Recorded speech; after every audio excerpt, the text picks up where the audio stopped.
Hello everyone, welcome to the ALC classes. आप सभी का एएलसी क्लासेस में स्वागत है। एएलसी क्लासेस आपका लाया है ऑर्गेनिक केमिस्ट्री, जो कि आपके क्लास 11th को डील करेगी। इसके अंदर हम लोग पूरी ऑर्गेनिक केमिस्ट्री को आपका हम कंप्लीट करेंगे। जो लोग भी आपके 10th पास आउट कर चुके हैं, आपका 11th में आए हैं और या 12th में आए हैं, तभी भी आप इन लेक्चर को देख सकते हैं। और इन लेक्चर्स के अंदर हम बिल्कुल इन डिटेल सारी चीज़ें आपकी कवर करने वाले हैं। तो आज का हमारा जो फर्स्ट लेक्चर है, ये आपका ऑर्गेनिक केमिस्ट्री के इनिशियल जो हम चीज़ें इनऑर्गेनिक केमिस्ट्री में पढ़ते हैं, इन जनरल बहुत सारी चीज़ें हम डील करेंगे कि भाई हाइब्रिडाइजेशन क्या होती है, बॉन्ड लेंथ कैसे डिटरमाइन करते हैं, रिलेटिव बॉन्ड लेंथ कैसे डिटरमाइन करेंगे, साइज़ कैसे डिटरमाइन करते हैं। ये सारी चीज़ें हम आज के लेक्चर में डाइपोल मूवमेंट, पोलैरिटी, ये सब चीज़ें हम आज के लेक्चर में कवर करेंगे। मैं कुछ चीज़ें लिख कर लाया हूँ। जैसे कि अगर मैं बात करूँ तो हम ऑर्गेनिक केमिस्ट्री की वही बेसिक डेफिनिशन के बारे में बात करेंगे। थोड़ी-सी हम कार्बन की वैलेंसी के बारे में बात करेंगे कि वैलेंसी ऑफ कार्बन क्या होती है? क्योंकि ऑर्गेनिक केमिस्ट्री पढ़ रहे हैं तो भई कार्बन के बारे में ही ज़्यादातर बातें करेंगे। 95% बातें हम कार्बन को ही लेकर करेंगे। और तो covalent bond and ionic bond के बारे में थोड़ा-सा देखेंगे। Polarity, dipole movement, bonding and hybridization, ये चीजें हम सारी आज देखने वाले हैं। तो आप जैसे एएलसी क्लासेस के बारे में जानते हैं कि एएलसी क्लासेस आपकी ये है। अब मैं अगर बात करूं तो सबसे पहले शुरुआत करते हैं भाई, हमें पता भी तो हो कि केमिस्ट्री के अंदर ऑर्गेनिक केमिस्ट्री है क्या चीज। देखो, जैसे केमिस्ट्री है, केमिस्ट्री एक आपका ब्रांच है साइंस की। इसी तरीके से केमिस्ट्री को भी हमने फर्दर डिवाइड कर दिया, organic chemistry, physical chemistry, material chemistry, और इस तरीके से हमने केमिस्ट्री को आपका डिवाइड कर दिया। अब हमारा जो ऑर्गेनिक केमिस्ट्री है, इसके अंदर हम जो है स्टडी करते हैं कार्बन और कार्बन से रिलेटेड कंपाउंड्स की। ठीक है, कार्बन और कार्बन से रिलेटेड कंपाउंड। इन जनरल ये सारे कंपाउंड आपके हाइड्रोकार्बन्स हो सकते हैं, मतलब कार्बन के साथ आपका हाइड्रोजन अटैच होगा इन जनरल। और आपके कुछ और अदर हेटेरो एटम्स भी देखने को मिल सकते हैं। जैसे अगर आप बात करेंगे आगे, आप अमाइड के बारे में बात करेंगे, एसीटोन के बारे में बात करेंगे, कार्बोक्सिलिक एसिड के बारे में बात करेंगे, तो वहां पर हेटेरो एटम आ रहा है, ऑक्सीजन आ रहा है। और अगर आप अमीन के बारे में बात करेंगे तो नाइट्रोजन आ रहा है। तो हेटेरो एटम के बारे में बात करेंगे। और इन जनरल हम काय के बारे में बात करेंगे, हाइड्रोकार्बन, कार्बन और हाइड्रोजन के कंपाउंड। और कार्बन अगर आपका हाइड्रोजन के साथ तो होगा ही होगा, और कार्बन नाइट्रोजन के साथ भी हो सकता है, कार्बन ऑक्सीजन के साथ भी हो सकता है। तो अगर हम बात करें तो ऑर्गेनिक केमिस्ट्री क्या है, ब्रांच ऑफ केमिस्ट्री है। पहली चीज भी क्या है आपका, organic chemistry branch of chemistry है। ठीक है, हमें इसको क्या कह सकता हूँ, ब्रांच ऑफ केमिस्ट्री। ठीक है, क्या है आपका, ब्रांच ऑफ केमिस्ट्री है, जो कि आपका डील करती है। डील कैसे करती है, डील विद, बहुत थ्योरेटिकल बातें होंगी, थोड़ी देर तक अभी आपको हो सकता है बोर भी लगे। Deal with study of carbon, study of carbon मतलब हम क्या करते हैं, कार्बन की स्टडी करते हैं। कार्बन मतलब कार्बन के कंपाउंड, उनका स्ट्रक्चर कैसा है, उनकी केमिकल प्रॉपर्टीज कैसी हैं, उनकी फिजिकल प्रॉपर्टीज कैसी हैं, उनका सिंथेसिस कैसे कर सकते हैं। ये सारी चीजें हम बात करेंगे कि भाई मेल्टिंग पॉइंट कैसा होगा, कोई अगर कार्बन कंपाउंड, कितना मेल्टिंग पॉइंट होगा, कितना बॉइलिंग पॉइंट होगा, कैसा आपका उसका सिंथेसिस किया जा सकता है। ये सारी चीजें हम बात करेंगे। Study, branch of chemistry deal with the study of carbon and इस कंपाउंड, कार्बन और उसके कंपाउंड के बारे में हम बात करेंगे। कार्बन और उसके कंपाउंड के बारे में बात करेंगे। ये कंपाउंड मेजरली आपके क्या होंगे, हाइड्रोकार्बन्स होंगे। ये कंपाउंड आपके मेजरली क्या होंगे, आपके हाइड्रोकार्बन्स होंगे। मेजरली आपके क्या होंगे, मेजोरिटी आपके क्या होंगे, हाइड्रोकार्बन होंगे। बट आपका हेट्रो एटम्स भी देखने को मिल सकता है। हाइड्रोकार्बन मतलब कार्बन और हाइड्रोजन के बीच में बॉन्ड होगा, और आपका हेट्रो एटम्स भी देखने को मिल सकता है। एंड हेट्रो एटम भी होंगे। हेट्रो एटम मतलब आपका, हेट्रो एटम्स आपके क्या होंगे, लाइक आपका नाइट्रोजन हो गया, ऑक्सीजन हो गया, फ्लोरीन हो गया, ये सारे आपके हेट्रो एटम्स होंगे। हेट्रो एटम्स क्या हो गए आपके, लाइक आपका कार्बन हो गया, नाइट्रोजन हो गया और ऑक्सीजन हो गया। भाई हाइड्रोकार्बन क्या हो सकता है, हाइड्रोकार्बन क्या हो सकता है, हाइड्रोकार्बन की अगर मैं बात करूं तो हाइड्रोकार्बन क्या हो सकते हैं भाई, अगर मैं बात करूं एल्केन हो सकते हैं, एल्केन हो सकते हैं। ठीक है, एल्केन, एल्कीन, एल्काइन, हम इसको हाइड्रोकार्बन चैप्टर अलग से डील करेंगे। अभी आप याद रख सकते हैं कि आपका हाइड्रोकार्बन हो सकते हैं, जैसे कि आपके एल्केन हो सकते हैं, एल्केन हो सकते हैं, एल्कीन हो सकते हैं, एल्काइन हो सकते हैं। ये सारे आपके हाइड्रोकार्बन है। फॉर एग्जांपल अगर मैं एल्केन की बात कर लूं, मैं यहाँ सिंपलेस्ट एल्केन ले लेता हूँ, सिंपलेस्ट एल्केन लेता हूँ, that is methane CH4। Alkane simplest ले लेता हूँ, यहाँ पे मैं मान लेता हूँ सिंपलेस्ट ले रहा हूँ मैं एक आपका यहाँ पर अभी एल्किन मान लो आपका इथीन है, ठीक है। और अगर मैं बात करूं एल्काइन, मेरे पास आपका क्या है, यहाँ आपका इथाइन है, इथाइन है आपका कार्बन के ट्रिपल बॉन्ड कार्बन और आपका इथाइन में कह सकता हूँ, ठीक है। तो यहाँ पे क्या है, कार्बन और हाइड्रोजन के बीच में बॉन्ड है, कार्बन और कार्बन के बीच में बॉन्ड है, और कार्बन और हाइड्रोजन के बीच में बॉन्ड है, कार्बन कार्बन के बीच में बॉन्ड है एंड कार्बन एंड हाइड्रोजन के बीच में। तो ये सारे क्या होगा, हाइड्रोकार्बन्स हो गए, इनकी स्टडी करेंगे। और साथ में कुछ हेटेरो आइटम्स आ सकते हैं, जैसे कि हेटेरो आइटम्स आपका आपका कार्बोक्सिलिक एसिड कह दिया मान लो मैंने, यार मैंने कोई एक अल्काइल इधर लगा दिया, कुछ भी हो सकता है मान लो। तो ये आपका ऑक्सीजन क्या है, आपका हेटेरो आइटम, आपके हेटेरो आइटम के साथ कार्बन का बॉन्ड है, हेटेरो आइटम के साथ आपका कार्बन का बॉन्ड है। तो ये सारे आपके क्या हो गए, आपके हेटेरो आइटम हो गए, हेटेरो आइटम हो गए, ठीक है, हेटेरो आइटम हो गए। ये क्या है आपका कार्बोक्सिलिक एसिड है, कार्बोक्सिलिक एसिड आपका क्या है, आपका ये कार्बोक्सिलिक एसिड है, कार्बोक्सिलिक एसिड है। इतना तो आपने 10th में पढ़ा ही होगा कि कार्बोक्सिलिक एसिड। तो यहाँ पे हमारे पास क्या है, कार्बन का ऑक्सीजन के साथ बॉन्ड है, कार्बन का ऑक्सीजन के साथ बॉन्ड है, ठीक है, कार्बन का ऑक्सीजन के साथ बॉन्ड है, कार्बन का ऑक्सीजन के साथ आपका बॉन्ड है। अब यहाँ ऐसा सिस्टम नहीं है जैसा पीछे था कि कार्बन ये कार्बन के साथ बॉन्ड है या कार्बन हाइड्रोजन के साथ बॉन्ड है। चलो मान लो ये अल्काइल है, कार्बन होगा इसके अंदर, कोई दिक्कत नहीं। बट ये वाला कार्बन तो ऑक्सीजन के साथ बॉन्ड बना रहा है, ये वाला कार्बन भी ऑक्सीजन के साथ बॉन्ड बना रहा है, मतलब हेटेरो एटम के साथ बॉन्ड बनाएगा, उसकी स्टडी करेंगे। या आपकी मेजोरिटी जो हम स्टडी करेंगे दैट इज द हाइड्रोकार्बन, जिसके अंदर आपका क्या आएगा, आपका जिसके अंदर आपका एल्केन आएगा, जिसके अंदर आपका एल्कीन आएगा, जिसके अंदर आपका एल्काइन आएगा, ठीक है, जिसके अंदर एल्केन आएगा, एल्कीन आएगा एंड एल्काइन आएगा। इसके अंदर आप सिंगल बॉन्ड जिसके अंदर होता है वो एल्केन होते हैं, जिसके अंदर डबल बॉन्ड होता है वो आपका एल्कीन होते हैं, जिसके अंदर आपका ट्रिपल बॉन्ड होता है आपका एल्काइन होते हैं, ठीक। ये वाली बात है आपकी। अगर मैं बात करूं आपका अ, अ, अ, अगर मैं आपका ये ले लूं, this is the urea, urea is an also organic compound, और ये आपका कार्बन नाइट्रोजन के साथ ऑक्सीजन बना रहा है, कार्बन आपका नाइट्रोजन के साथ ऑक्सीजन नाइट्रोजन के साथ बॉन्ड बना रहा है, और कार्बन ऑक्सीजन के साथ बॉन्ड बना रहा है, मतलब हेटेरो एटम के साथ बॉन्ड बना रहा है। ये क्या है, आपका यूरिया है, और ये भी एक ऑर्गेनिक कंपाउंड है, ये भी एक आपका ऑर्गेनिक कंपाउंड है। तो हम हेटेरो एटम्स अगर है या फिर आपका या अगर आपका हाइड्रोकार्बन है, उसकी स्टडी को ही, उस कंपाउंड्स की स्टडी को ही हम ऑर्गेनिक केमिस्ट्री कह रहे हैं, उस कंपाउंड्स की स्टडी को ही हम ऑर्गेनिक केमिस्ट्री कह रहे हैं, ठीक है। अब बात क्या है, देखो, एक वाइटल फोर्स थ्योरी नाम से आपकी एक थ्योरी है, जो कि थोड़ा थ्योरेटिकल चीज है, मैं बता देता हूँ।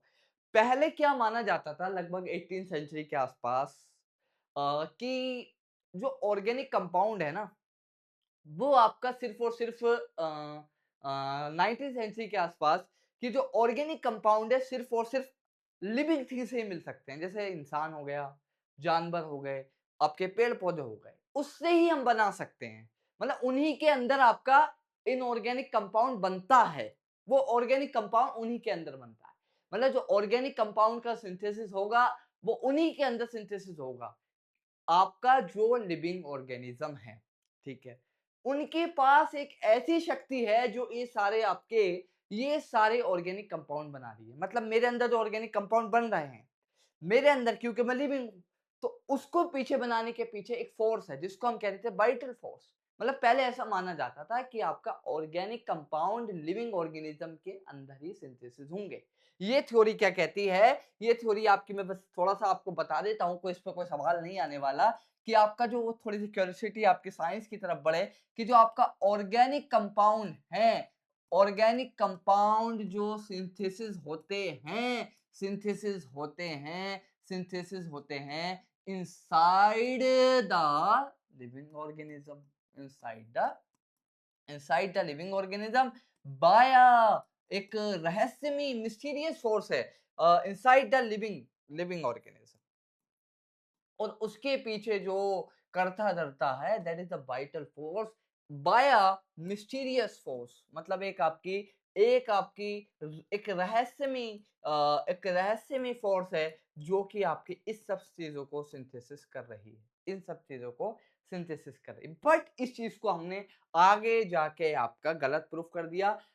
अब यह हमारे पास आ जाता हॉलर सिंथेसिस या वॉलर सिंथेसिस जो आप कहना चाहें। तो इसके अंदर क्या हुआ, अब तक हमारी बात क्या थी कि हमने ऑर्गेनिक कंपाउंड लिविंग ऑर्गेनिज्म के अंदर सिंथेसिस हो रहे थे, मतलब ऑर्गेनिक से ऑर्गेनिक बन रहा था। अब हम इनऑर्गेनिक मटेरियल से ऑर्गेनिक कंपाउंड का सिंथेसिस करेंगे। कैसे करेंगे भाई, अमोनियम साइनाइड लिया, अमोनियम साइनाइड लिया, क्या लिया मैंने, अमोनियम साइनाइड लिया NH4OCN। मैंने क्या ले लिया आपका, अमोनियम साइनेट ले लिया। क्या ले लिया मैंने आपका, अमोनियम साइनेट ले लिया। क्या ले लिया, अमोनियम साइनेट ले लिया। इसको मैंने भाई हीट कर दिया, इसको मैंने क्या कर दिया आपका, हीट कर दिया। तो मेरे पास क्या बन के आता था, क्या बन के आया मेरे पास, बन के आया NH2CO NH2, मतलब कि आपका क्या बन गया, यूरिया, जो कि एक आपका ऑर्गेनिक कंपाउंड है। ये आपका एक इनऑर्गेनिक कंपाउंड है आपका NH4OCN, ये आपका एक इनऑर्गेनिक कंपाउंड है, ये आपका एक इनऑर्गेनिक कंपाउंड है, ये आपका इनऑर्गेनिक कंपाउंड है।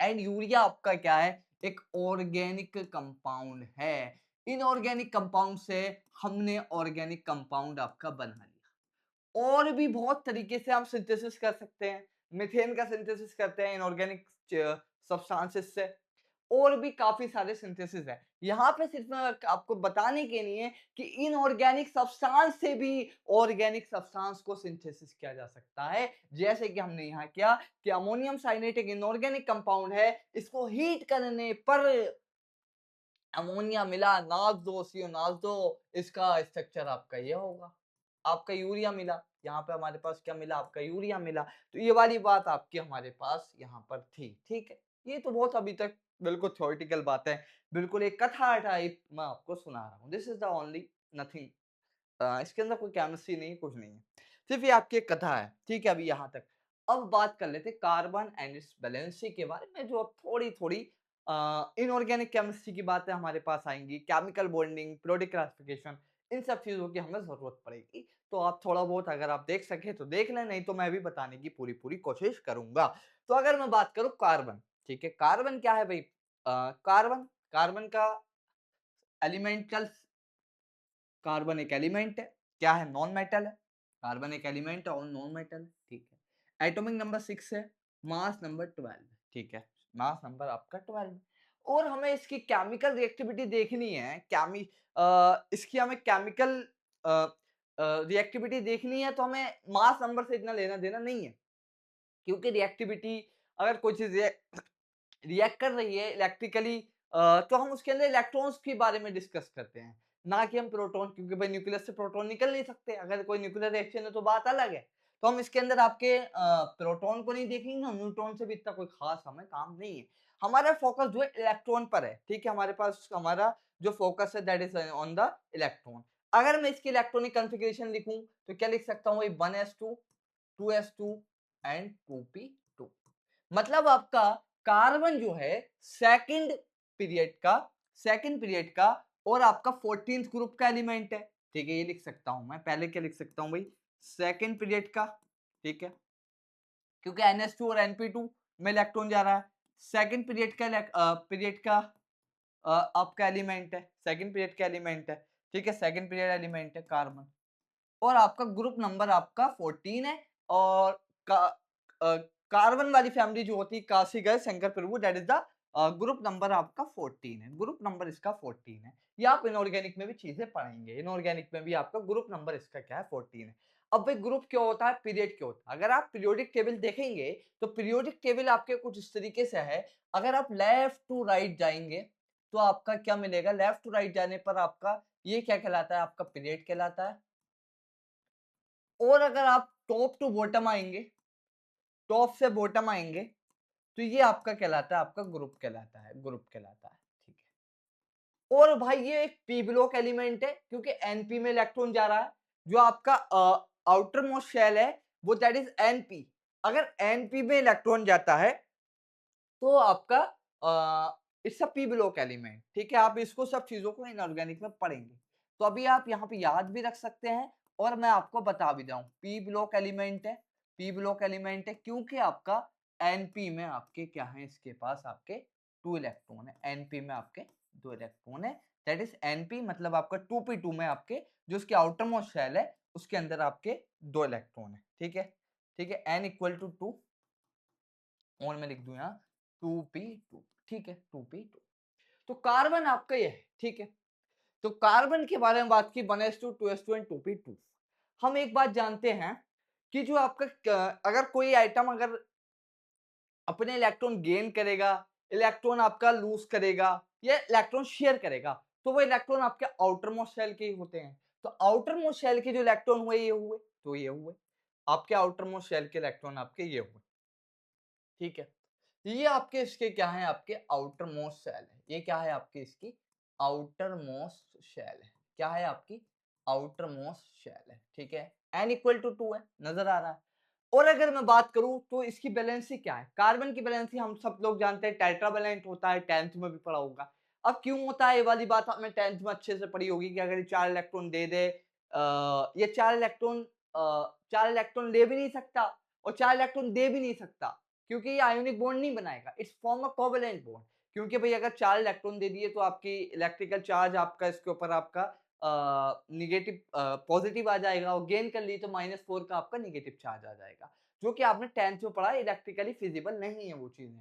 तो हम क्या करेंगे, कार्बन के पास आपके 4 इलेक्ट्रॉन है, तो कार्बन आपका क्या करता है, कार्बन की वैलेंसी कितनी होती है आपकी, एक तो हमें पता है कि कार्बन की वैलेंसी आपकी कितनी होती है, कार्बन की वैलेंसी आपकी होती है, कार्बन की वैलेंसी आपकी होती है, ये सब अभी 10th की बात चल रही है, 4 होती है। कार्बन की वैलेंसी आपकी कितनी होती है, 4 होती है।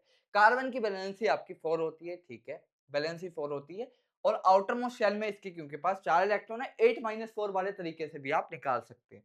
और कार्बन क्या करता है, आपके कोवेलेंट बॉन्ड की फॉर्मेशन करता है, ठीक है, ये वाली बात भी आप जानते हैं, ठीक है। Carbon form covalent bond, carbon form formed covalent bond, क्या करता है आपका कार्बन, आपका कोवलेंट बॉन्ड बनाता है। ये वाली बात भी मतलब आपका शेयरिंग ऑफ इलेक्ट्रॉन करता है, क्या करता है आपका शेयरिंग ऑफ इलेक्ट्रॉन होता है, ठीक है।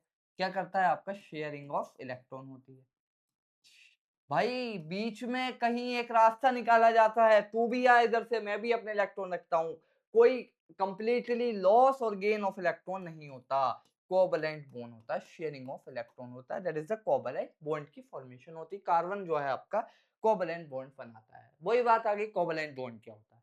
देखो कोवैलेंट बॉन्ड कब बनेगा, अगर आपका जो बॉन्डिंग एलिमेंट्स है बोथ आर इलेक्ट्रोनेगेटिव, ठीक है। इलेक्ट्रोनेगेटिविटी डिफरेंस हो भी सकता है, नहीं भी हो सकता, बोथ आर इलेक्ट्रोनेगेटिव, बस इतनी कंडीशन है कि आपके इलेक्ट्रोनेगेटिव होने चाहिए। दोनों आपके सिमिलर भी हो सकते हैं और हेटेरो भी हो सकते हैं, ठीक है, वो वाली बात भी अभी हम करेंगे। दोनों आपके क्या होने चाहिए, इलेक्ट्रोनेगेटिव होने चाहिए। और आपका बॉन्ड बनता है by sharing of electron, by sharing of electron, ये वाली बात आपको याद रखनी है। और जो ऑक्टेट पूरा होगा वो आपका complete octet by sharing of electron, ठीक है, complete octet by sharing of electron.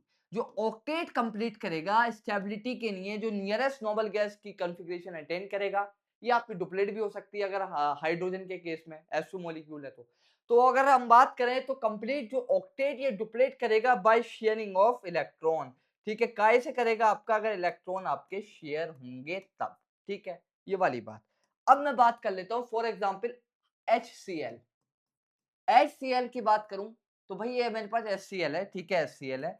Hydrogen भी एक इलेक्ट्रोनेगेटिव एलिमेंट है और क्लोरीन तो सब जानते ही हैं, बहुत अच्छा इलेक्ट्रोनेगेटिव एलिमेंट है। FONCl, फिर फ्लोरीन होता है, फिर ऑक्सीजन आता है, फिर नाइट्रोजन, फिर क्लोरीन, एक अच्छी खासी इलेक्ट्रोनेगेटिविटी है। और आपका हैलोजन फैमिली से बिलोंग करता है, वो तो आपकी इलेक्ट्रोनेगेटिव फैमिली है ही आपकी पूरी पीरियोडिक टेबल के अंदर। तो अगर हम बात करें HCl है, तो HCl आपका क्या है, hydrogen is also electronegative, chlorine is also electronegative. हाँ, तो दोनों आपके इन जनरल अगर इलेक्ट्रोनेगेटिव है तो आपका क्या बनेगा, आपका कोवैलेंट बॉन्ड या और overall molecule is a covalent compound. ठीक है, कोवेलेंट मॉलिक्यूल है और इनके बीच में जो बॉन्ड बनेगा that is the covalent bond. तो कैसे बनेगा भाई, अगर मैं क्लोरीन की बात करूं तो क्लोरीन की इलेक्ट्रॉनिक कॉन्फ़िगरेशन क्या होती है आपके 3s2 3p5, आउटर मोस्ट की अगर मैं लिखूं तो यही होती है ना, 3s2 3p5 यही होती है। तो भाई 7 इलेक्ट्रॉन है, अब इसको एक इलेक्ट्रॉन की जरूरत है ऑक्टेट पूरा करने के लिए। भाई अगर मैं क्लोरीन की बात करूं that is a 3s2 3p5। ये सब चीजें आप क्या है थोड़ा सा पीरियोडिक क्लासिफिकेशन पढ़ेंगे तो आपको चीजें अच्छे से समझ में आएंगी। तो अगर मैं बात करूं क्लोरीन अगर 3s2 3p5 है तो इसको अगर ऑक्टेट पूरा करना है तो 8 इलेक्ट्रॉन की इसको जरूरत है। डुप्लेट तो करेगा नहीं क्योंकि हीलियम के पास नहीं है। इसके करीब वाली नोबल, इसके आसपास वाली नोबल गैस देखनी है, इससे आगे वाली या इससे पीछे वाली, इतने 5 इलेक्ट्रॉन थोड़ी लूज कर देगा। इसको क्या है ऑक्टेट कंप्लीट करने के लिए 1 इलेक्ट्रॉन की जरूरत है, ठीक है। और हाइड्रोजन को भी अगर मैं बात करूं तो डुप्लेट पूरा करने के लिए अगर मैं हाइड्रोजन की बात करूं, हाइड्रोजन तो भाई 1s1 है, सिंपल 1s1 है। हाइड्रोजन इज 1s1, कोई दिक्कत वाली बात नहीं है। तो हाइड्रोजन 1s1 है तो इसको अगर डुप्लेट पूरा करना है तो इसको भी 1 इलेक्ट्रॉन की जरूरत है। भाई बड़ा कर रहा केस फंस गया, इसको भी इलेक्ट्रॉन की जरूरत है, इसको भी इलेक्ट्रॉन की जरूरत है। एक म्यूचुअल अंडरस्टैंडिंग पे इनके बीच में बनता है कोवेलेंट बॉन्ड। कैसे बनेगा, ये हाइड्रोजन कहेगा भाई तू अपना इलेक्ट्रॉन इधर रख, मैं भी अपना इलेक्ट्रॉन इधर रखता हूं। हाइड्रोजन से क्लोरीन कहेगा चल भाई तू अपना इलेक्ट्रॉन इधर रख, क्लोरीन से क्लोरीन कहेगा चल मैं भी अपना 1 इलेक्ट्रॉन इधर रखता हूं, बाकी के बचे 6 इलेक्ट्रॉन में यहाँ अपने पास रख लेता हूँ, कोई दिक्कत नहीं है। ये शेयर शेयर हो रहा है, हाइड्रोजन को नहीं दे रहा ना हाइड्रोजन अपना इलेक्ट्रॉन इसको दे रहा है। तो इसने क्या कहा भाई चल मैं तेरा इलेक्ट्रॉन अपना मान लेता हूँ, तू मेरा इलेक्ट्रॉन अपना मान ले। ठीक है, शेयर करने के बाद भाई शेयरिंग में तो यही होता है ना, कोई बिजनेस चलता है तो शेयरिंग में क्या होता है भाई, बिजनेस दोनों का है, मेरा भी है आपका भी है, मेरा पार्टनर है उसका भी होगा। तो अगर मैं बात करूं मेरा कोई बिजनेस पार्टनर है तो उसका भी होगा। तो इसी तरीके से आपका क्लोरीन ने क्या कहा अपना इलेक्ट्रॉन यहाँ रख दिया, हाइड्रोजन ने अपना इलेक्ट्रॉन आपका यहाँ रख दिया। और अगर मैं देखूं तो ऑक्टेट पूरा हुआ, 2 और 2 4 और 2 6 और 2 8। और हाइड्रोजन के लिए हमें क्या कंप्लीट करना था, डुप्लेट कंप्लीट करना था क्योंकि nearest noble gas is helium. तो हीलियम अगर इसकी नियरेस्ट नोबल गैस है तो इसका भी आपका क्या हुआ डुप्लेट पूरा हो गया, इसका भी डुप्लेट पूरा हो गया, इसका भी डुप्लेट पूरा हो गया। मतलब शेयरिंग से हमने क्या बना लिया, HCl मॉलिक्यूल बना लिया, HCl मॉलिक्यूल बना लिया। ठीक है, HCl मॉलिक्यूल हमने बना लिया। ये क्या बन गया हमारे पास HCl मॉलिक्यूल। अगर मैं बात करूं हाइड्रोजन मॉलिक्यूल के केस में तो भाई हाइड्रोजन मॉलिक्यूल, यहाँ एक हाइड्रोजन है एक हाइड्रोजन ही है, इसके पास भी 1 इलेक्ट्रॉन है इसके पास भी 1 इलेक्ट्रॉन है, दोनों ने आपका शेयर कर लिया। ठीक है, ये बना आपका H2 मॉलिक्यूल बन गया। क्या बन गया आपका H2 मॉलिक्यूल बन गया, सिंपल। इसके पास भी एक इलेक्ट्रॉन है, इसके पास भी एक इलेक्ट्रॉन, दोनों ने आपका एक कॉमन प्लेटफॉर्म पे आए और शेयर किया। उसने उस इलेक्ट्रॉन को अपना मान लिया, इसने अपना इलेक्ट्रॉन को उसको उसने इसके इलेक्ट्रॉन को अपना मान लिया और इसने आपके इसके इलेक्ट्रॉन को अपना, इसका भी डुप्लेट पूरा, इसका भी डुप्लेट आपका पूरा। सिंपल क्लोरिक Cl2 गैस की फॉर्म में भी लिख सकते हैं अगर आप लिखें, बिल्कुल लिख सकते हैं। Cl2 का किस तरीके से लिखेंगे, 1 इलेक्ट्रॉन यहाँ आया 1 इलेक्ट्रॉन यहाँ आया, बचे कितने आपके 6 इलेक्ट्रॉन यहाँ बचे, 6 इलेक्ट्रॉन आपके यहाँ बचे।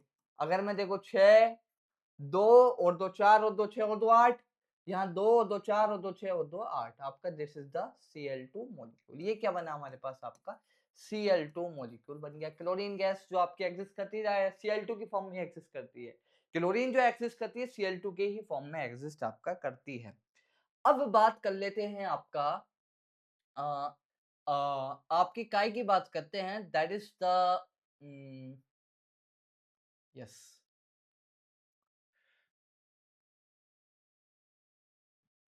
Ionic bond. भाई आयोनिक बॉन्ड क्या होता है, आयोनिक बॉन्ड जो होता है आपका एक इलेक्ट्रोपॉजिटिव एलिमेंट और एक इलेक्ट्रोनेगेटिव एलिमेंट होगा, पहली कंडीशन। इन जनरल बात बता रहा हूँ, एक दो एक्सेप्शन आपको देखने को मिल जाएंगी, केमिस्ट्री की तो आपका एक्सेप्शन का नाम है। और आपका एक एटम एक एलिमेंट अपना एक एटम अपने इलेक्ट्रॉन को कंप्लीटली लूज कर देगा और एक आपका इलेक्ट्रॉन को क्या है गेन करेगा। तो यहाँ पे आपका क्या होगा, एक आपका इलेक्ट्रोनेगेटिव एलिमेंट होगा प्लस आपका इलेक्ट्रो पॉजिटिव हुआ। ठीक है, इलेक्ट्रो पॉजिटिव हुआ। ठीक है, यहाँ पर आपकी कंप्लीट लॉस और गेन ऑफ इलेक्ट्रॉन होगा और गेन ऑफ इलेक्ट्रॉन होगा।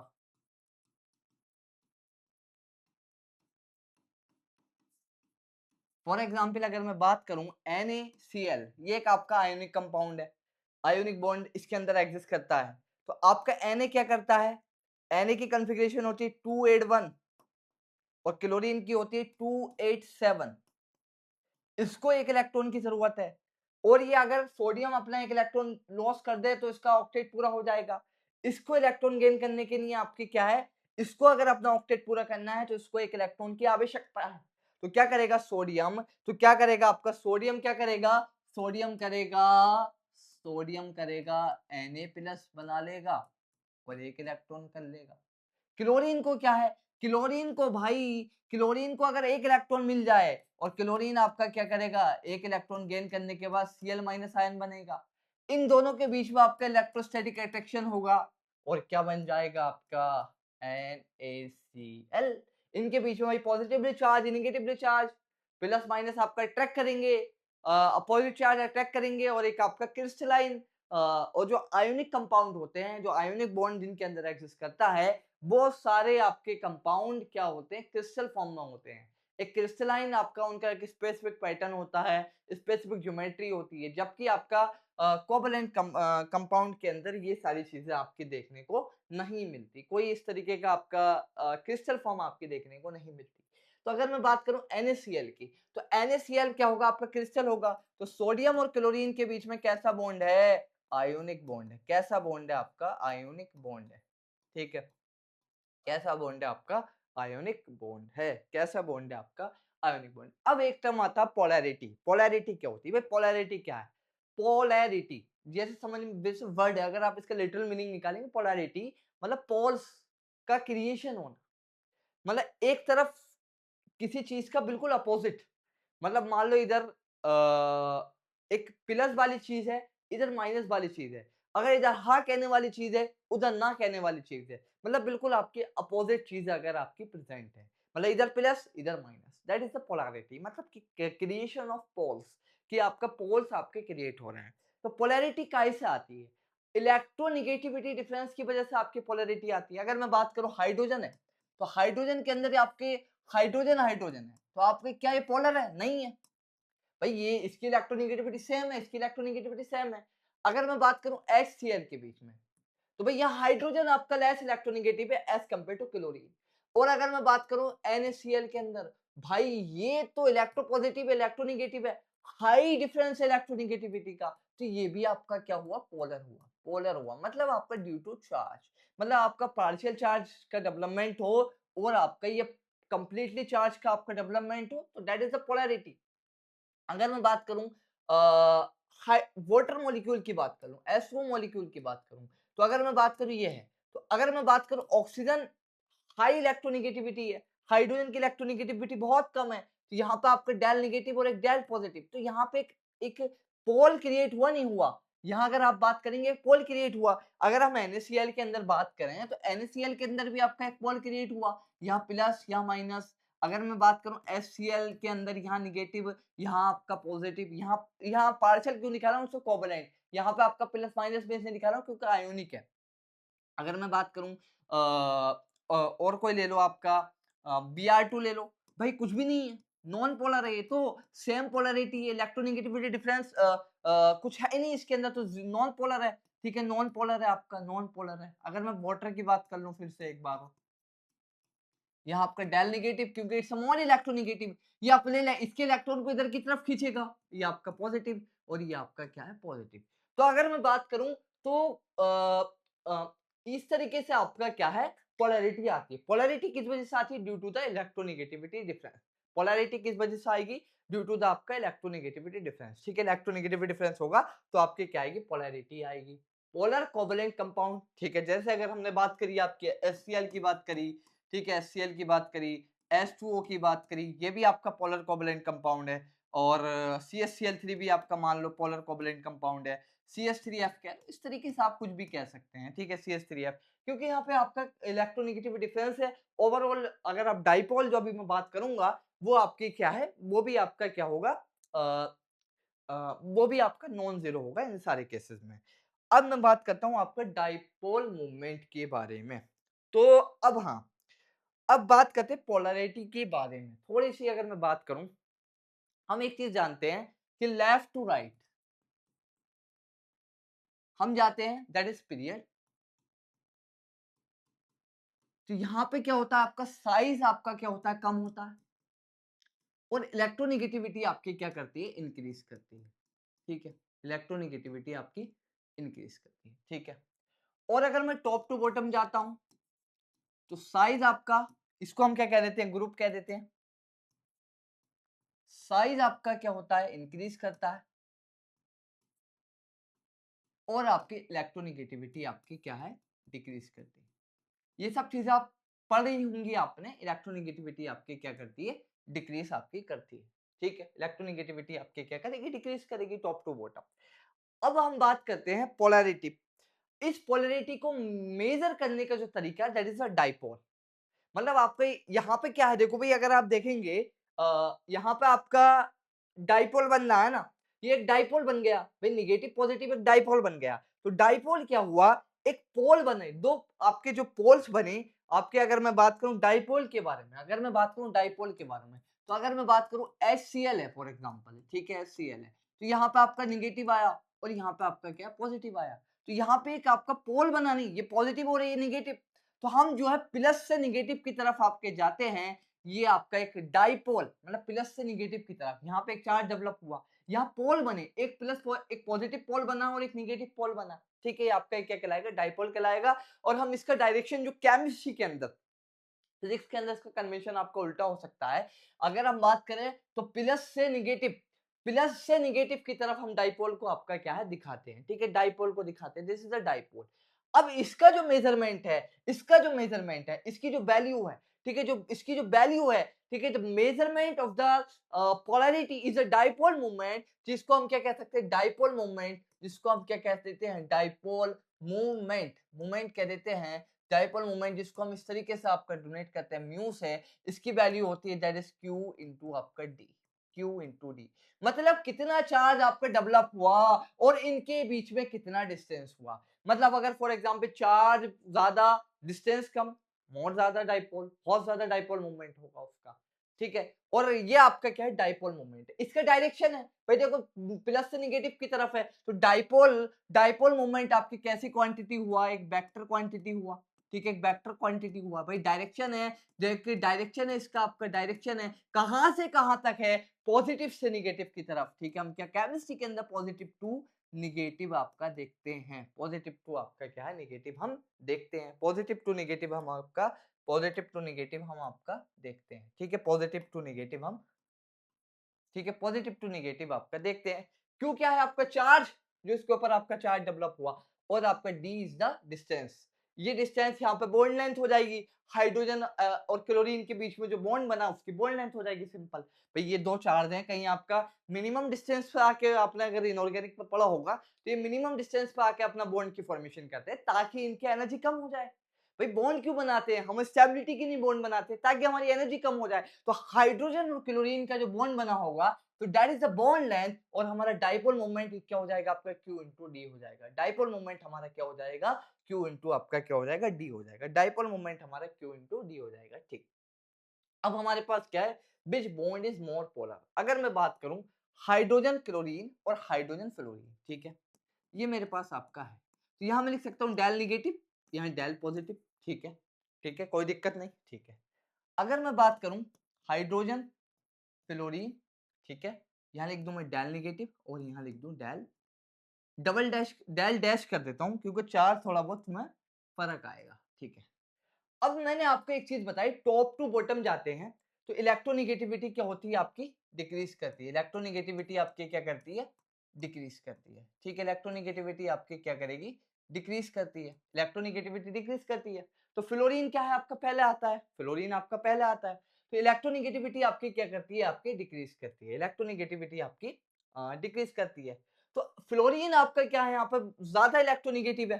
ठीक है भाई, यहाँ तो अगर आप देखेंगे तो बॉन्ड लेंथ में इतना ज्यादा फर्क नहीं आएगा, मतलब इसकी बॉन्ड लेंथ कुछ ज्यादा, थोड़ी सी ज्यादा होगी एज कम्पेयर टू HCl।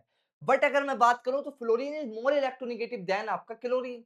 तो फ्लोरीन अगर मैं बात करूं तो फ्लोरीन आपका मोर निगेटिव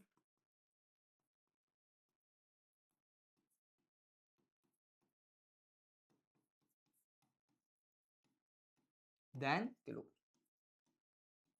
और अगर मैं बात करूं और क्लोरीन का आपका साइज आपका एज कम्पेयर टू फ्लोरीन बड़ा है, बट अगर मैं इसका प्रोडक्ट निकालूंगा, जो म्यू होता है that is q into d, that is the due to the charge of fluorine आपका थोड़ा ज्यादा होता है, इसकी वजह से आपका इसका डाइपोल मोमेंट आपका ज्यादा आता है, एच एफ का आपका डाइपोल मोमेंट आपका ज्यादा आता है एज कंपेयर टू आपका S C L, as compare to आपका एस सी एल, क्योंकि मोर इलेक्ट्रोनिगेटिव है, और अगर मोर इलेक्ट्रोनिगेटिव है तो चार्ज ज्यादा होगा, क्योंकि अगर मैं बात करूं इलेक्ट्रोनिगेटिविटी का यही ऑर्डर होता है ना, FONCl। अगर मैं ओवरऑल बात करूं या फिर टॉप टू बॉटम देखो तो डिक्रीज हो रहा है, तो इसके ऊपर आपका ज्यादा चार्ज डेवलप होगा, और ज्यादा चार्ज डेवलप होगा मतलब प्रोडक्ट में चार्ज ज्यादा होगा, तो आपका म्यू क्या होगा, इसका आपका ज्यादा होगा। HF का आपका मतलब HF is more polar than आपका HCl, HF is more polar than. ये क्वेश्चन बहुत जबरदस्त है, इस क्वेश्चन को आप वीडियो पॉज करें और इसको आप करें, ठीक है।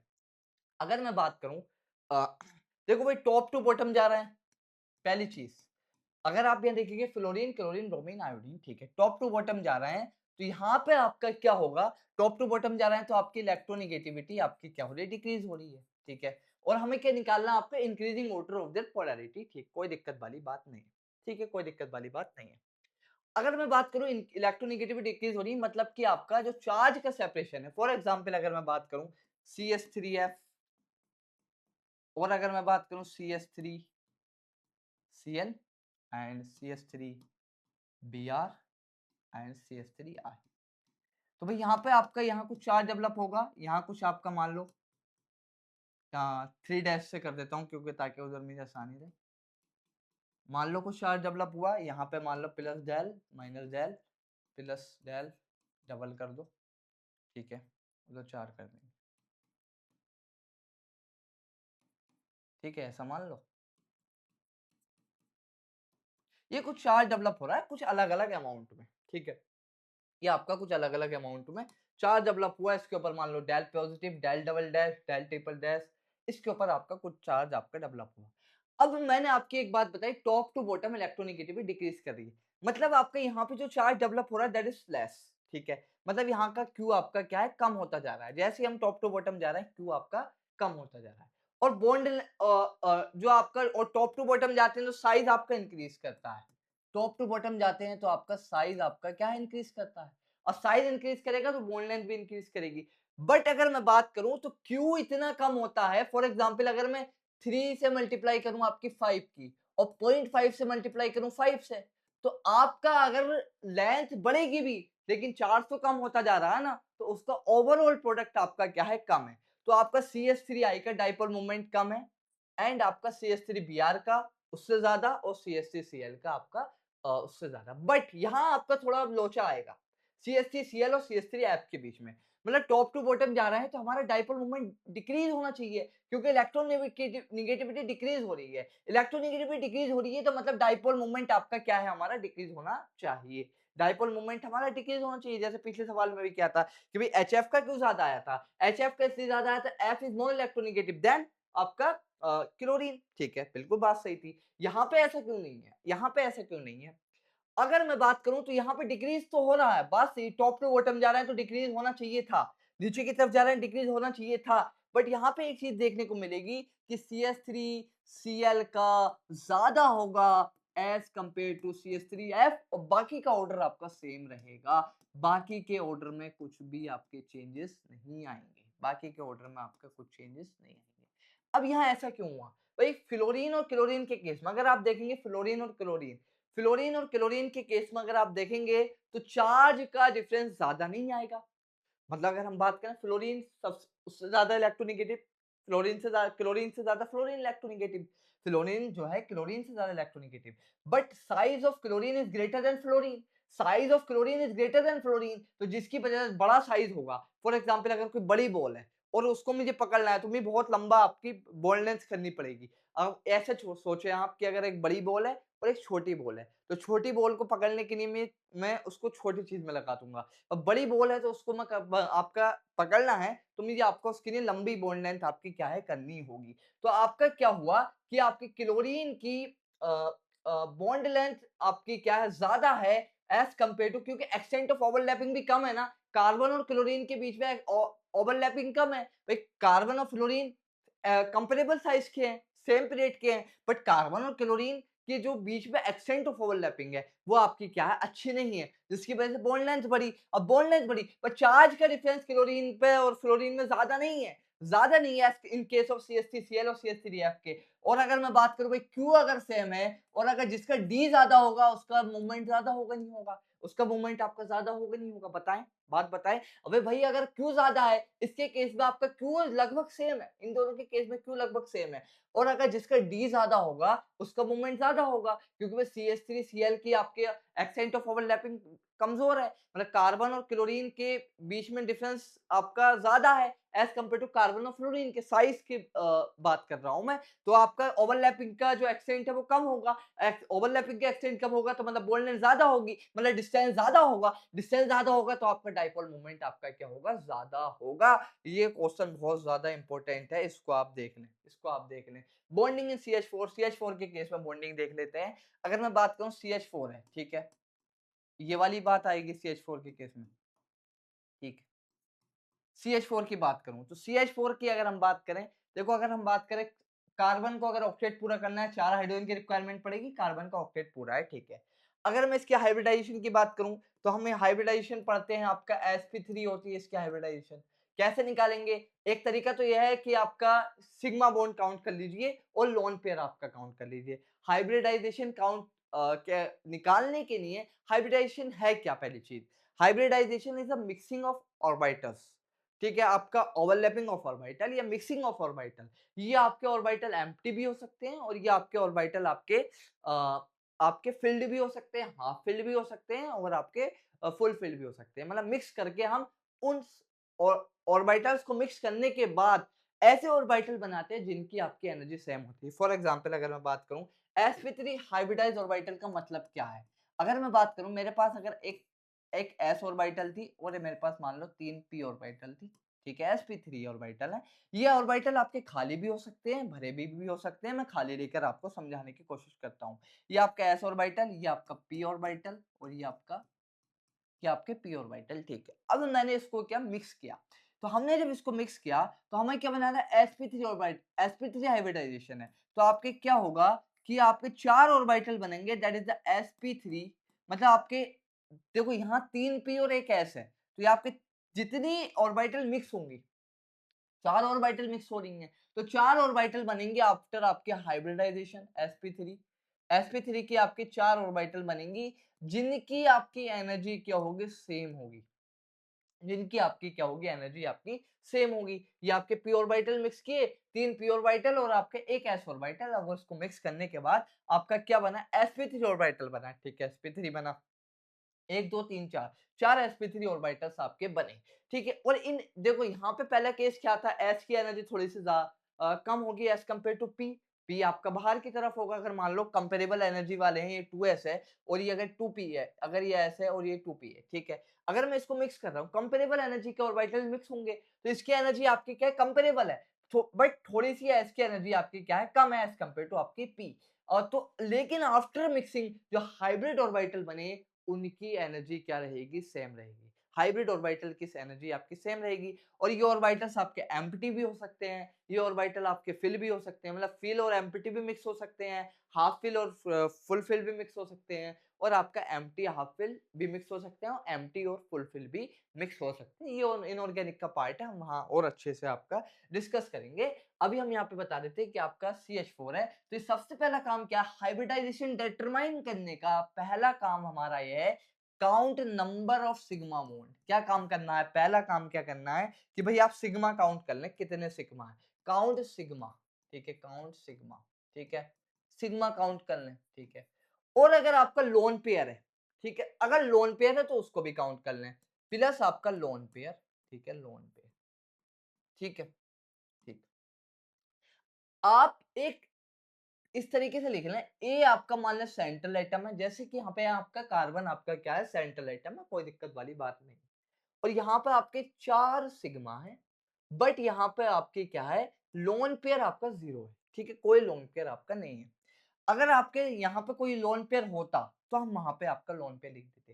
तो यहाँ पे अगर मैं लिखूं B4 आया, तो B4 आया तो मैं क्या बनाऊंगा, यहाँ पे आपका बनाऊंगा B4। तो भाई sp तो सिर्फ 2 ही हो रहे हैं, और sp2 आपके कितने हो रहे हैं, 3 हो रहे हैं, और sp3 आपके कितने हो रहे हैं, आपके 4 हो रहे हैं। तो भाई sp3 है और मेरे पास Av4 है, Av4Al0 मतलब आपका sp3 हाइब्रिडाइज होगा। और sp3 के लिए जो हमारे पास आपका शेप होता है, ज्योमेट्री होती है, that is a tetrahedral. sp3 के लिए जो हमारे पास शेप आता है, sp3 के लिए आपका हमारे पास जो शेप आता है, दैट इज Av4Al0 के लिए हमारे पास आपका शेप आता है, sp3 हाइब्रिडाइज है। ठीक है, इसको मैं कह सकता हूँ आपका टेट्राहेड्रल है। कैसा है आपका ये, टेट्राहेड्रल है, टेट्राहेड्रल है। Theta is equal to 1095 degree होता है। जो आपका carbon hydrogen, hydrogen carbon hydrogen के बीच में बॉन्ड है ना, ये आपका क्या होता है, 109.5 डिग्री होता है। कैसा होता है, फॉर एग्जाम्पल अगर आप बात करें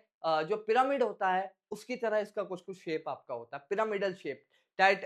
बट इसके उस पिरामिड के ऊपर एक चीज और निकाल दो। अगर मैं पेन हो तो अगर मैं आपको समझाने की कोशिश करता हूँ, एक मिनट।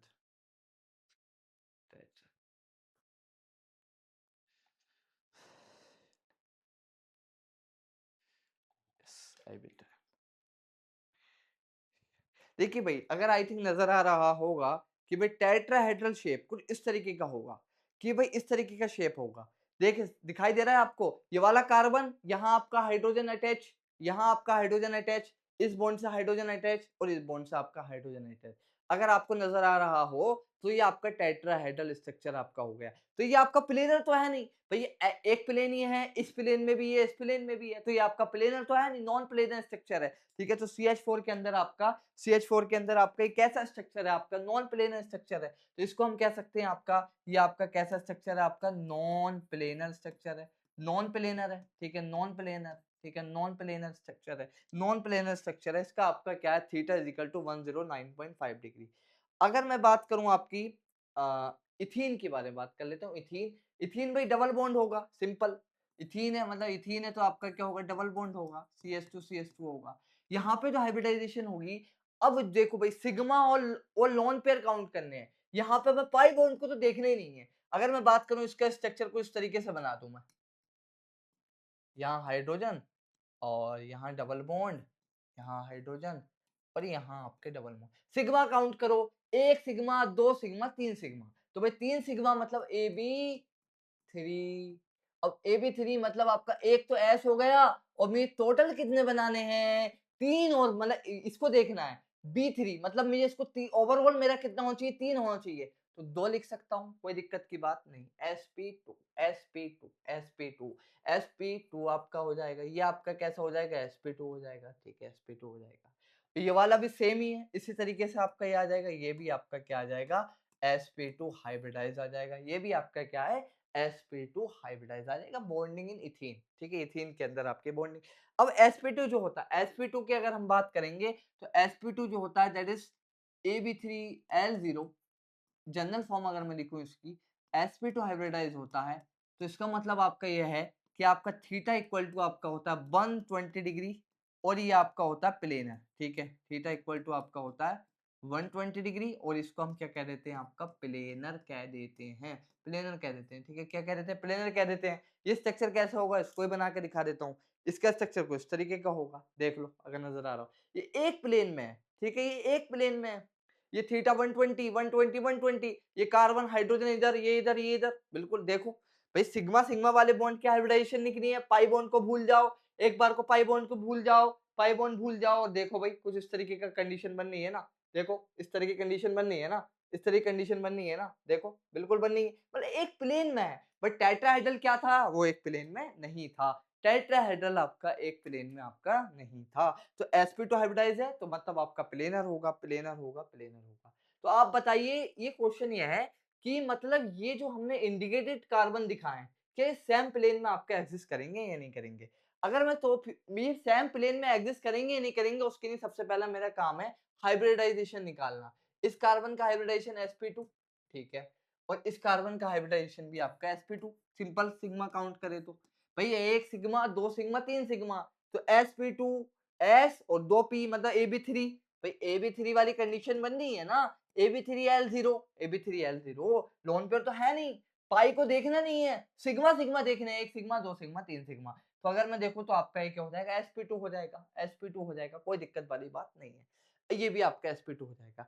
अब एक चीज़ क्या थी, मैंने आपको एक बात बताई थी, sp2 जो है इसके अंदर आपका ये प्लेनर है, ठीक है? ये आपका सेम प्लेन में है, ये भी प्लेन में होगा, ये भी प्लेन में है, ये भी प्लेन में है, ये भी प्लेन में है। मतलब ये आपके प्लेन में है। तो अब इससे जो अटैच कार्बन होगा, मतलब अगर यहाँ हाइड्रोजन होता तो प्लेन में होता, तो कार्बन है तो कार्बन भी तो एक एटम ही है ना, ये भी आपका सेम प्लेन में होगा। तो ये वाला और ये वाला CH3 प्लेन में है, बट ये वाला हाइड्रोजन प्लेन में नहीं होगा। क्यों नहीं होगा? क्योंकि वो टेट्राहेड्रल हो जाएगा। इसकी हाइब्रिडाइजेशन आपके sp3 है, इसकी हाइब्रिडाइजेशन आपकी sp3 है। बट हमसे पूछा कि कार्बन आपका प्लेनर है या नहीं? हाँ, तो ये वाला कार्बन भी प्लेन है, ये वाला कार्बन भी आपका प्लेन में है। अब वो हाइड्रोजन आपका इस तरीके से अटैच होगा कि आपके जो तीनों हाइड्रोजन इससे इस तरीके से अटैच होंगे कि आपका वो नॉन प्लेनर बन जाए, नॉन प्लेनर आपका बन जाए। इसमें बताएं ये वाला और ये वाला प्लेनर है। भाई अगर मैं बात करूं ये वाला इसके प्लेनर है क्योंकि इसकी हाइब्रिडाइजेशन क्या होगी, sp2 होगी इस वाले कार्बन की, इस कार्बन की sp2 होगी, ठीक है। इस कार्बन की क्या होगी भाई, sp3 होगी। सिग्मा काउंट कर लो सिंपल, 1 सिग्मा 2 सिग्मा, यहाँ एक कितने सिग्मा हो गए, यहाँ 4 सिग्मा बनना है ना, 1 सिग्मा 2 हाइड्रोजन के साथ और 1 कार्बन के साथ, ठीक है। यहाँ भी आपके 4 सिग्मा, ये भी sp3, ठीक है। और ये आपका sp3, बट ये वाला कार्बन आपका sp2 है, ठीक। तो ये वाला कार्बन तो प्लेन में है, मुझे उससे मतलब नहीं है कि वो कार्बन sp3 हाइब्रिडाइज है या नहीं है, sp2 हाइब्रिडाइज है या नहीं। मुझे ये देखना है कार्बन sp2 उससे जस्ट जो अटैच वाला कार्बन है वो तो आपका प्लेन में होगा।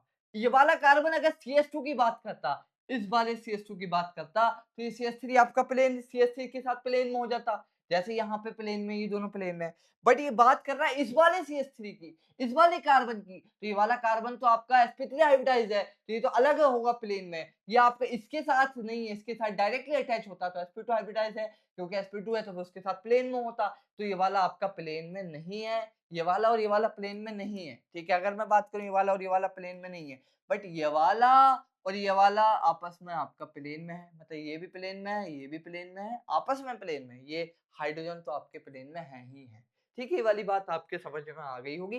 प्लेनर होने के लिए sp2 हाइब्रिडाइज होना जरूरी है, और उसके जस्ट बराबर वाला, फॉर एग्जांपल ये sp2 हाइब्रिडाइज कार्बन है, इससे जस्ट अटैच जो भी एटम्स होंगे, इससे डायरेक्टली अटैच, ये वाला हाइड्रोजन डायरेक्टली अटैच नहीं है, इससे ये वाला हाइड्रोजन डायरेक्टली अटैच है, तो ये आपका प्लेनर होगा। ये वाला हाइड्रोजन डायरेक्टली अटैच है, तो आपका प्लेनरिटी की कंडीशन ये है, एक तो sp2 हाइब्रिडाइज कार्बन के साथ डायरेक्टली अटैच जो भी एटम्स होंगे, वो एटम्स आपके क्या होंगे, प्लेनर होंगे। जैसे ये वाला एटम, ये वाला एटम, ये वाला, ये वाला, ये वाला, ये वाला और ये वाला, ये आपके क्या है, सारे आपके प्लेन में आपके एग्जिस्ट करेंगे, सारे आपके प्लेन में आपके एग्जिस्ट करेंगे। समझ में आ रहा होगा। मिथाइल कटायन के बारे में बात करें, कटायन क्या होता है? कटायन एक्चुअल में आपका इलेक्ट्रॉन डेफिशिएंट स्पीसीज है, इसके पास CH3 प्लस है। मतलब अगर मैं बात करूं CH3, अगर मेरे पास CH4 होता तो आपका कुछ ये होता, मान लो CH4 होता तो ये sp3 हाइब्रिडाइज होता, पीछे दिख के आपका आ रहे हैं। मतलब आपके एक s और 3 p ऑर्बिटल्स की आपकी मिक्सिंग हुई होगी,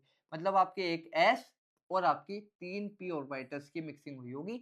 और अगर मैं बात करूं तो इसके पास कितने ऑर्बिटल होते हैं, अगर मैं बात करूं कार्बन के पास आपके कितने इलेक्ट्रॉन होते हैं, आपके 4 होते हैं आउटर मोस्ट में, तो ये वाली कंडीशन देखने मिलती। अगर मिक्स करने थे तीनों तो आपका क्या एक्साइटेड स्टेट में जाएगा, वो वाली बात आपने पढ़ी होगी। तो ये एक्साइटेड स्टेट में जाता है जब जाके मिक्स हो जाते हैं। बट ये CH3 प्लस है, मतलब कार्बन के पास एक इलेक्ट्रॉन कम है। मतलब आपका यहाँ पर अगर मैं बात करूं, एक इलेक्ट्रॉन हमारे पास कम है, CH3 प्लस है, मतलब हमारे पास क्या है, आपका एक इलेक्ट्रॉन आपका कम है, ठीक है। CH3 प्लस है यानी हमारे पास एक इलेक्ट्रॉन कम है। अब हमें CH3 है, तो मतलब ये आपके, ये तो इसकी क्या है, ग्राउंड स्टेट है, ठीक है। क्या है, ग्राउंड स्टेट है CH3 प्लस की। तो CH3 को तो CH4 को तो रफ ही कर देता हूँ यहाँ से। तो अगर मैं बात करूं तो ये वाली कंडीशन देखने को मिली। भाई अगर इस कार्बन अगर नॉर्मल होता, भाई कार्बन के पास एक इलेक्ट्रॉन की कमी है, भाई CH3 मतलब आपका ये CH3 है, ठीक है। आपका इसके CH3 प्लस है, मतलब कि कार्बन प्लस है, पॉजिटिवली चार्ज है, मतलब एक इलेक्ट्रॉन की कमी है, ये आपके ग्राउंड स्टेट में है। अब ये अगर एक्साइटेड स्टेट में जाता, एक्साइटेड स्टेट में जाएगा, मान लो ये एक्साइटेड स्टेट 1 में गया, तो इसके पास कुछ आपकी इस तरह की कंडीशन आ गई कि S के पास एक इलेक्ट्रॉन और आपकी P के पास आपके 2 इलेक्ट्रॉन और एक P आपकी एम्प्टी आपकी बच गई।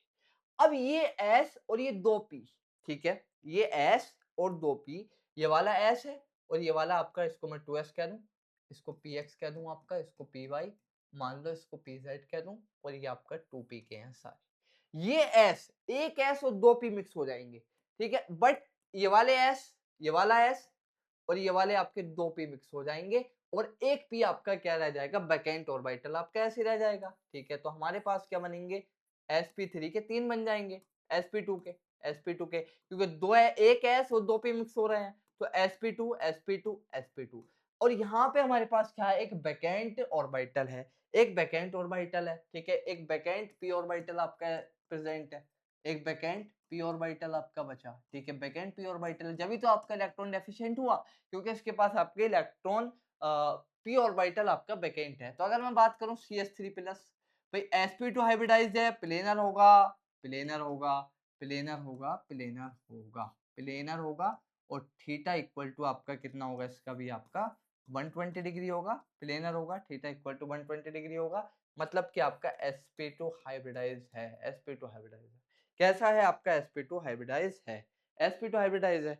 इसी तरीके से आप फ्री रेडिकल क्या निकाल सकते हैं, फ्री रेडिकल में क्या होता है, CH3 डॉट, मतलब यहाँ पे आपका एक इलेक्ट्रॉन है, बट वो वाला जो ऑर्बिटल है आपका, देखो यहाँ पे क्या सीन था CH3 प्लस के केस में, कि यहाँ पे जो आपका ऑर्बिटल था वो बैकेंड था, ठीक है, यहाँ पर जो ऑर्बिटल था बैकेंड था, बट यहाँ पे CH3 फ्री रेडिकल के केस में ये वहां पे ये होगा कि जो S है ना, यहाँ पे आपका P के पास तो ऑर्बिटल है, ठीक है, P का ऑर्बिटल है, P ऑर्बिटल है, बट ये बैकेंड नहीं है, फिल है, लेकिन हाइब्रिडाइजेशन में सिर्फ आपके यही ऑर्बिटल आपके पार्टिसिपेट करेंगे, एक ऑर्बिटल आपका पार्टिसिपेट नहीं करेगा, sp2 हाइब्रिडाइज होगा, एक ऑर्बिटल आपका पार्टिसिपेट नहीं करेगा, क्योंकि अगर मुझे हाइब्रिडाइजेशन लिखनी थी तो मैं ये क्या देखने थे इसके अंदर, भाई सिग्मा देखूं सबसे पहले, सिग्मा देखूं कितने सिग्मा है भाई, एक अगर मैं बात करूं, मान लो कुछ इस तरीके स्ट्रक्चर मान लेता हूं मैं पहले, फिर मैं स्ट्रक्चर डिसाइड करना है, ठीक है, मान लो ये कुछ है, तो अगर मैं बात करूं सिग्मा, 3 सिग्मा,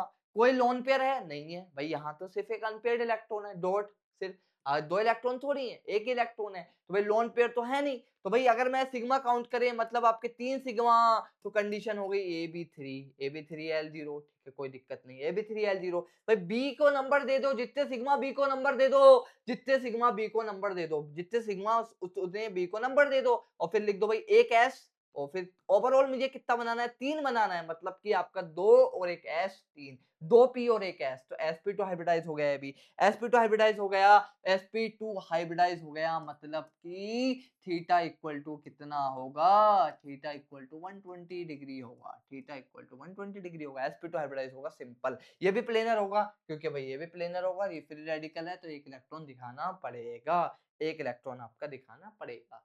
CH3 नेगेटिव, बताइए इसका क्या होगा, भाई ये होगा CH3 नेगेटिव, एक 3 बॉन्ड बना रहा है, ठीक है, मान लो आपका, मैं इसका अभी ये मान लो इसकी ज्योमेट्री नहीं पता, ठीक है, तो मैंने मान लिया इसका मुझे कोई शेप ज्योमेट्री नहीं पता, ठीक है, नहीं पता, मैंने अभी रैंडम ऐसे मान लिया, ठीक है, और मेरे पास मुझसे कह रहा है कि एक इलेक्ट्रॉन इस पे निगेटिव चार्ज है, मतलब कि इसके पास एक इलेक्ट्रॉन तो कार्बन का अपना है, एक इलेक्ट्रॉन और ले लिया इनने बाहर से, मतलब कि 2 इलेक्ट्रॉन है, मतलब इस निगेटिव का मतलब तो ये हुआ ना, एक इलेक्ट्रॉन और ज्यादा, भाई अगर कार्बन पे 4 इलेक्ट्रॉन थे तो 0 चार्ज था, कोई दिक्कत वाली बात नहीं थी, अब कार्बन ने एक इलेक्ट्रॉन और ले लिया कहीं से, एक इलेक्ट्रॉन और कहीं से ले लिया, मतलब कि इसके ऊपर निगेटिव चार्ज आ गया, एक इलेक्ट्रॉन और ज्यादा हो गया, ठीक है भाई, एक इलेक्ट्रॉन इन्हें ले लिया, अब वही वाली कंडीशन, सिग्मा काउंट करो, ए भी लिख लो पहले, कितने सिग्मा, 1 2 3 सिग्मा, 3 सिग्मा, ठीक है भाई, लोन पेयर है एक, कितने लोन, भाई कितने इलेक्ट्रॉन है, कितने अनपेयर्ड, कितने आपके नॉन बॉन्डिंग इलेक्ट्रॉन है, आपके 2 इलेक्ट्रॉन है, तो भाई 2 इलेक्ट्रॉन है आपके, जो आपके बॉन्डिंग में पार्टिसिपेट नहीं कर रहे, तो अगर मैं बात करूं 2/2, मतलब कि एक पेयर हुआ,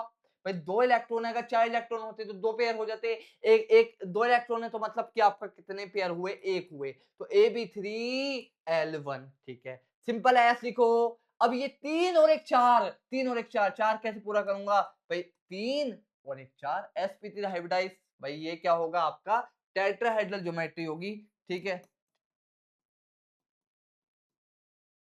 इसकी ज्योमेट्री आपकी कैसी होगी, आपकी टेट्राहेड्रल ज्योमेट्री आपकी होगी, इसकी ज्योमेट्री कैसी होगी आपकी, टेट्राहेड्रल ज्योमेट्री होगी, टेट्राहेड्रल ज्योमेट्री आपकी इसकी होगी।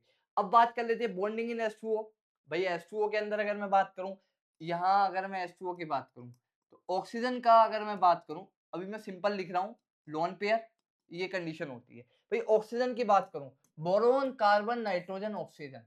अगर मैं बात करूँ तो दिस इज 2s2 2p4, मतलब कि 6 इलेक्ट्रॉन होते हैं आउटर मोस्ट शेल में।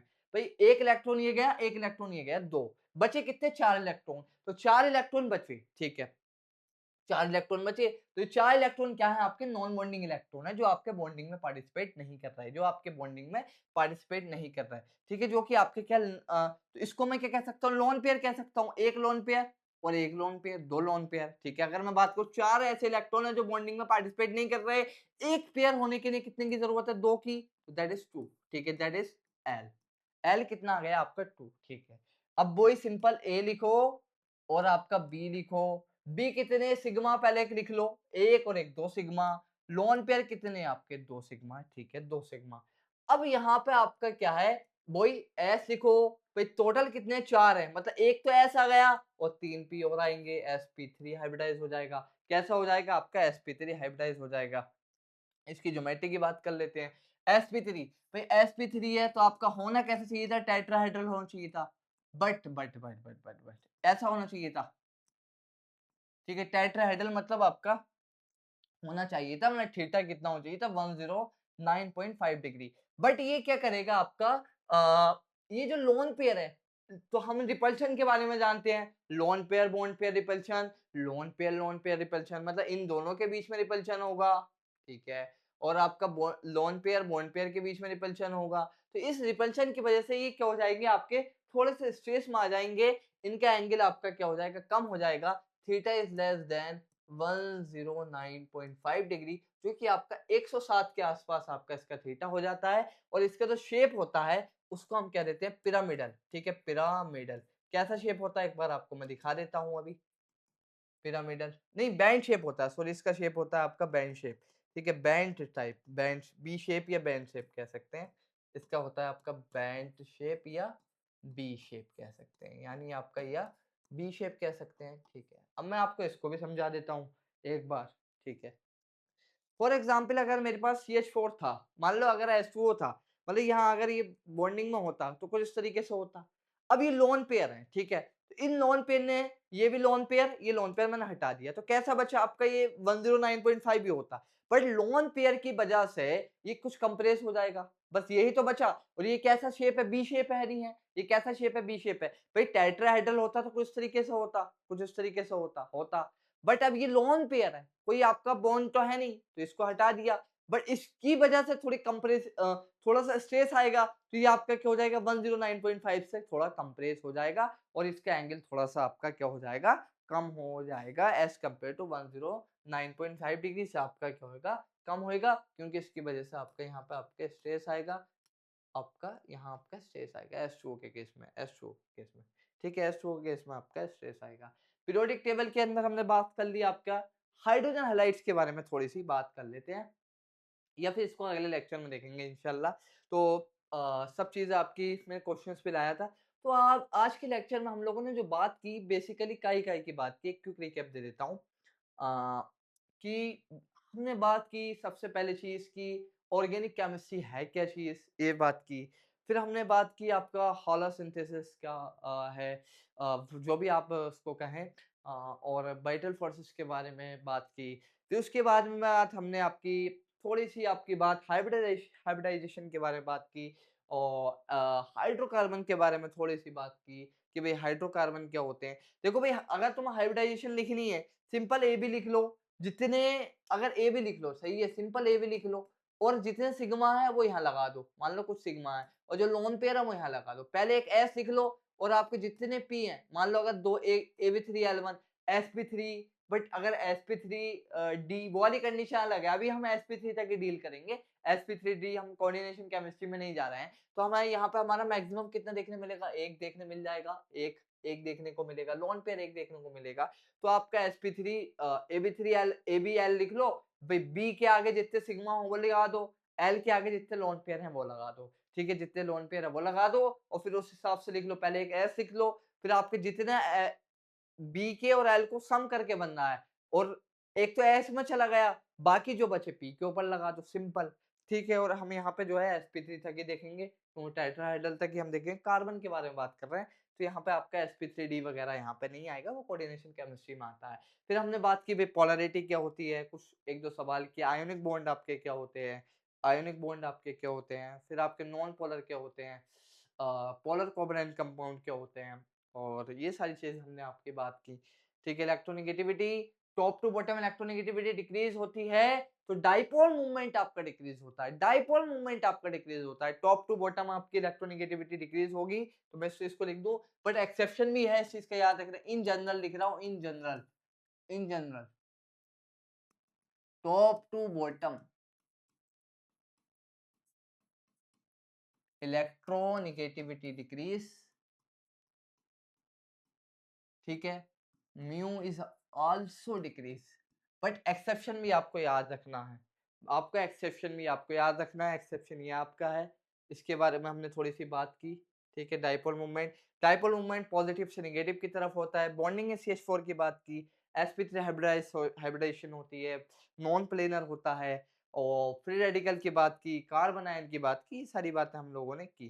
ठीक है, हमने कार्बन आयन की बात की, और कौन सा प्लेनर है, अगर sp2 हाइब्रिडाइज होगा तो प्लेनर होगा, और sp2 हाइब्रिडाइज कार्बन से जो डायरेक्टली अटैच कार्बन है, वो भी आपका क्या होगा, उस कार्बन से आपका प्लेन में होगा, उस कार्बन से आपका क्या होगा, प्लेन में होगा। ठीक है, उस कार्बन से आपका क्या होगा, प्लेन में होएगा, उस कार्बन से आपका प्लेन में होएगा। फ्री रेडिकल के बारे में, बॉन्डिंग इन H2O के बारे में बात की। ठीक है, सिंपल आपकी इसके बारे में पीरियोडिक टेबल, और ये कुछ आपके हाइड्रोजन हैलाइड्स और बॉन्ड लेंथ वगैरह की बातें आपकी हम बाद में करेंगे। आप ये वाला क्वेश्चन अगर बनाना चाहें, that is from the hybridization आप बनाएं। ठीक है, हाइब्रिडाइजेशन आप बनाएं, होमवर्क में कर सकते हैं, नहीं तो फिर हम नेक्स्ट लेक्चर में तो डील करेंगे। और भी क्वेश्चंस लाया था, ये आपका डाइपोल मूवमेंट का है कि ऑर्डर में लगाएं, किस तरीके से क्या होगा। तो थैंक यू वेरी मच, आप सभी को लेक्चर देखने के लिए बहुत बहुत शुक्रिया, यहाँ तक बने रहने के लिए। मिलते हैं नेक्स्ट लेक्चर में, तब तक के लिए टेक केयर, बाय बाय।